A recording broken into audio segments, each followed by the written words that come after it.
రఘురామకృష్ణరాజు జగన్ మీదన అట్లాగే ఇతరుల మీద పెట్టినటువంటి కేసు ఏదైతే సిఐడి డీజీ మీద వీళ్ళ మీద పెట్టినటువంటి కేసు రిజిస్టర్ కావడం, దాని మీదన ఆగ్రహావేశాలు వ్యక్తం చేయడం ఇదంతా జరిగింది.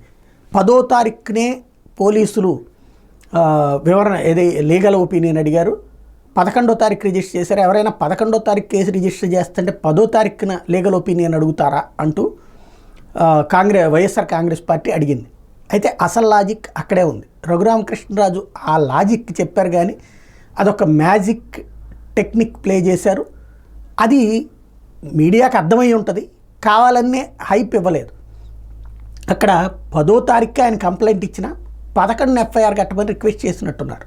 ఎందుకని అంటే వైఎస్ఆర్ కాంగ్రెస్ పార్టీకి 11 సీట్లే వచ్చినాయి. ఇదివరకు వైఎస్ఆర్ కాంగ్రెస్ పార్టీ ప్రతిదానికి లెక్కేసి 23 అంటూ లెక్క చెప్పేది కదా. అప్పుడు తెలుగుదేశానికి మిగిలింది 23 అంటూ చంద్రబాబు అరెస్ట్ అప్పుడుతో సహా అన్నిటికీ లెక్కలు కట్టి 23 అని చెప్తూ ఉండేది కదా. అట్లాగే వైఎస్ఆర్ కాంగ్రెస్ పార్టీకి 11 అని గిల్లి గుర్తు చేసేటటువంటి దానికోసమే 10వ తారీఖుకే కేసు కట్టిన 11వ తారీఖు ఎఫ్ఐఆర్ కట్టమని చెప్పి రిక్వెస్ట్ చేయడం వల్ల జరిగింది.